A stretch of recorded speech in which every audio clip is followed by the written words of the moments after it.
Ada beberapa kejadian yang seperti tim official akan melakukan protes supaya game-game ke depan itu lebih baik lagi.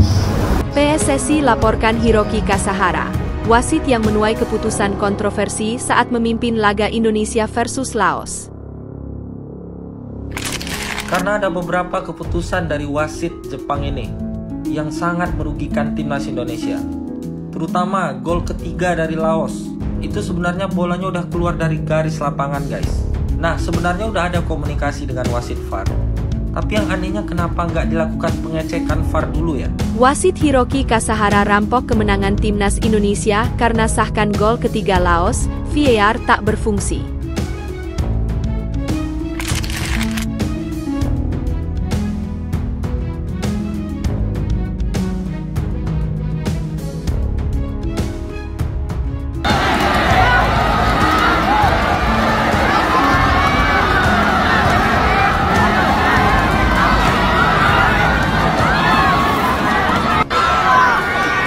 Filipina versus Myanmar berakhir imbang, keuntungan bagi timnas Indonesia.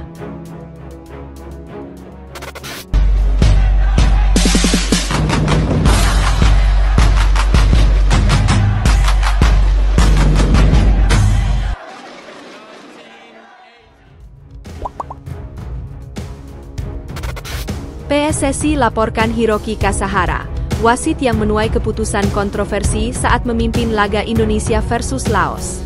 Kontroversi mencuat saat timnas Indonesia harus puas bermain imbang 3-3 melawan Laos pada laga kedua grup B Piala AFF 2024 di Stadion Manahan, Solo, Kamis 12 Desember malam waktu Indonesia Barat. Kontroversi pertama muncul saat Laos mencetak gol melalui Peter Pantafong yang membuat skor imbang menjadi 3-3 pada menit ke-77. Dalam proses gol Laos ini melibatkan aksi pemain pengganti Damot Thong Hamsafat yang memenangi duel melawan Doni Tri Pamungkas di kotak penalti. Sekilas bola sudah melewati garis lapangan saat coba dikuasai Thong Hamsafat lalu dioper ke Pantafong. Sayangnya pilihan jumlah kamera untuk bisa melihat bola sudah atau belum keluar dari lapangan tidak banyak dan wasit asal Jepang, Hiroki Kasahara juga mengesahkan gol tersebut. Hal ini yang turut memunculkan kontroversi pada gol ketiga yang dicetak Laos ke gawang timnas Indonesia. Kontroversi kedua terjadi di penghujung laga Indonesia versus Laos. Asnawi Mangkualam yang masuk sebagai pemain pengganti dengan jelas dilanggar oleh pemain Laos, Sengdaovi Hantafong. Asnawi dilanggar saat melakukan penetrasi di kotak penalti. Laju pemain Port FC itu dihentikan dengan sengaja oleh Hantafong di kotak 16 pas. Namun, sang pengadil tidak melihatnya sebagai pelanggaran. Kasahara tetap melanjutkan permainan dan tidak berselang lama meniup peluit panjang tanda berakhirnya babak kedua. Dua kontroversi ini menjadi warna dari kegagalan timnas Indonesia mengamankan 3 poin melawan Laos di hadapan publik sendiri. Tambahan 1 poin ini membuat tim Merah Putih memuncaki klasemen sementara grup B dengan mengemas 4 poin dari 2 pertandingan. Keputusan wasit ini memicu reaksi keras dari PSSI yang berencana melaporkan kejadian tersebut ke AFF. Ketua Badan Tim Nasional, BTN, Sumarji, menegaskan langkah ini bertujuan untuk mendorong penerapan fair play yang lebih baik di sepak bola Asia Tenggara. PSSI akan buat laporan ke AFF terkait beberapa keputusannya. Nanti dari PSSI akan segera kirim, ujar Sumarji. Ia menambahkan, intinya ini buat perbaikan di AFF. Sepak bola itu butuh fair play. Tidak boleh terulang lagi kejadian seperti semalam.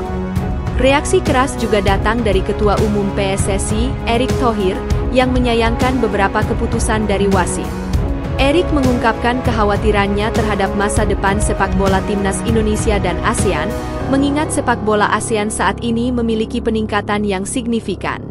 Meskipun demikian, PSSI tetap teguh pada langkahnya, menekankan bahwa laporan ini bertujuan untuk mencegah keberpihakan di lapangan dan menjunjung tinggi fair play dalam sepak bola. Erick Thohir menyatakan komitmennya untuk melindungi para pemain Indonesia yang dianggap sebagai aset masa depan. Kejadian ini harus jadi pelajaran. Kami bersama tim dan pemain untuk memastikan hal-hal seperti ini dapat diminimalisir, tutup Erick. Dengan adanya laporan ini, diharapkan AFF mengambil langkah tegas terhadap pemeliharaan wasit, sehingga sepak bola Asia Tenggara dapat berkembang dengan lebih sportif dan adil. Wasit Hiroki Kasahara rampok kemenangan timnas Indonesia karena sahkan gol ketiga Laos, VAR tak berfungsi. Wasit Hiroki Kasahara merampok kemenangan timnas Indonesia karena mensahkan gol ketiga Laos. Apakah video assistant referee VAR tak berfungsi dalam laga ini? Sekadar diketahui, timnas Indonesia baru saja menjalani laga menegangkan kontra Laos di matchday kedua grup B Piala AFF 2024 yang dilangsungkan di Stadion Manahan Solo, Kamis, 12 Desember 2024, malam waktu Indonesia Barat. Dibilang begitu karena timnas Indonesia sempat tertinggal 2 kali dari Laos, tepatnya pada menit 9 dan 13. Laos membuka keunggulan pada menit ke-9 lewat Pou Somboun Panyafong. Sempat disamakan kedudukan via gol Kadek Arel pada menit 12, Laos kembali unggul 2-1 via gol Phathanap Homathep di menit 13. Berselang 5 menit, Muhammad Ferrari menyamakan kedudukan menjadi 2-2. Skor 2-2 bertahan hingga babak pertama usai. Di babak kedua, timnas Indonesia harus bermain 10 orang setelah Marcelino Ferdinand terkena kartu merah di menit 69. 3 menit usai Marcelino Ferdinand mendapatkan kartu merah, timnas Indonesia justru unggul 3-2. Sepak pojok yang dilepaskan Doni Tri Pamungkas berhasil disundul Muhammad Ferrari, sehingga membuat timnas Indonesia unggul 3-2. Namun, di menit 77 Laos menyamakan kedudukan menjadi 3-3 via gol yang dibuat Peter Pantafong.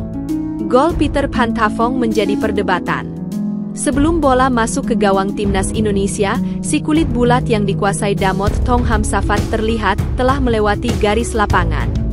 Tak lama setelah itu, Damot Tong Hamsafat langsung melepaskan umpan yang dikonversi menjadi gol oleh Peter Pantafong. Wasit Hiroki Kasahara yang telah dibantu video asistan referee VAR tidak menganggap ada kejanggalan. Alhasil, gol Peter Pantafong ke gawang timnas Indonesia pun disahkan. Padahal, jika tidak setuju dengan keputusan VAR, wasit Hiroki Kasahara bisa melakukan pengecekan sendiri di layar. Sayangnya, itu tidak dilakukannya. Alhasil, skor 3-3 bertahan hingga laga usai. Bagaimana dengan penampakan klasemen grup B Piala AFF 2024? Untuk sementara timnas Indonesia duduk di puncak dengan 4 angka. Timnas Indonesia unggul 1 angka dari Vietnam dan Singapura di posisi 2 dan 3, namun dengan catatan mereka baru memainkan 1 pertandingan. Selanjutnya, timnas Indonesia akan tandang ke markas Vietnam. Laga akan dilangsungkan di Stadion Viet Tri pada Minggu, 15 Desember 2024 malam waktu Indonesia Barat. Filipina versus Myanmar berakhir imbang, keuntungan bagi timnas Indonesia. Pertandingan ini merupakan laga kedua bagi Myanmar, setelah di pertandingan pertama dikalahkan timnas Indonesia di kandangnya sendiri dengan skor 0-1. Sebaliknya bagi Filipina, pertandingan ini adalah laga perdana dalam kiprahnya di grup B Piala AFF 2024. Filipina dan Myanmar berada satu grup dengan timnas Indonesia, Vietnam dan Laos. Bertanding di Stadion Rizal Memorial yang berumput sintetis, para pemain Filipina sebenarnya sangat diuntungkan karena pemain lawan tidak terbiasa berlaga di rumput buatan itu. Para pemain Filipina sebenarnya mampu mengusai jalannya pertandingan di hingga pertengahan babak pertama. Hanya saja, para pemain Myanmar yang mulai bisa beradaptasi dengan kondisi lapangan, justru unggul lebih dulu 1-0 melalui gol yang dicetak Maung Luin pada menit ke-25. Di babak kedua, pemain Filipina meningkatkan intensitas serangan. Strategi itu diimbangi Myanmar dengan serangan balik cepat. Melalui permainan dari kaki ke kaki, pemain Myanmar menggandakan keunggulan pada menit ke-63. Namun, gol dianulir wasit karena Yeyint Agustus dinilai offside. Keputusan itu diputuskan wasit setelah mendapat bisikan dari wasit VAR. Di menit ke-72, pemain Myanmar membuat pelanggaran di kotak terlarang hingga wasit menunjuk titik putih penalti. Christensen yang menjadi algojo tendangan penalti bisa melaksanakan tugasnya dengan baik meski bola sempat ditepis kiper Myanmar. Setelah itu tidak ada lagi gol tercipta, skor Filipina versus Myanmar berakhir 1-1.